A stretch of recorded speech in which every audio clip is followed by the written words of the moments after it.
Welcome back to the Knot of the Week series. This week, we look at the Sheepshank. There are several methods for tying the Sheepshank. I will show you two of the most common. In this first method, create a Z pattern with your rope, or an S if you want to be backwards. Then, pull these turns together alongside each other. Twist the standing part of the rope to form a crossing turn and put that bight around the loop you already created within the Z. Now create another bight on the opposite end and in the opposite direction, going around the other loop. Put tension on both standing ends to complete. A lot of people find this second method easier. For this one, make 3 crossing turns next to each other. From here, reach through the right side turn and grab the right side of the center turn with your right hand.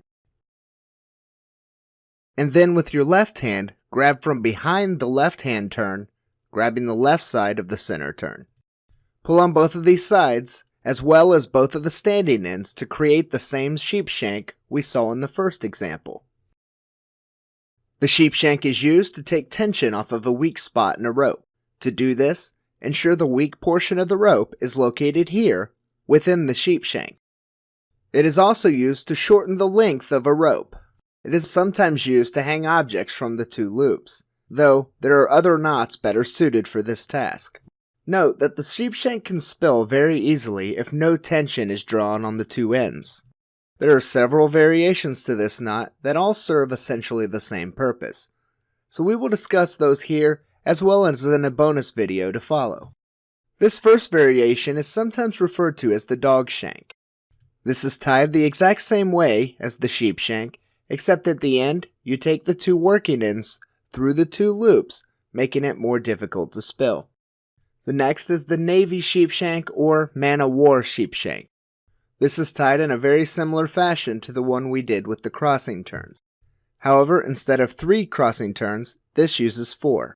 From here, you will reach your right hand through the 4th and 3rd crossing turns, grabbing onto the right hand edge of the 2nd. With your left hand, you will reach behind the 1st and 2nd crossing turns, grabbing the left edge of the 3rd. Pull on these 2 ends until the knot in the middle is formed. Then, pull on the 2 standing parts to complete it. Experiment with this knot as you can create this with any number of crossing turns over 3. Just remember, if you have an odd number of turns, to pull on both sides of the center turn, and if you have an even number, to take the closest edge of the 2 center loops in either direction. Thank you for watching this episode of Knot of the Week. Check back later this week for other variations, and next week for the round turn and half hitch. If you have recommendations for future knots, please let us know in the comments below.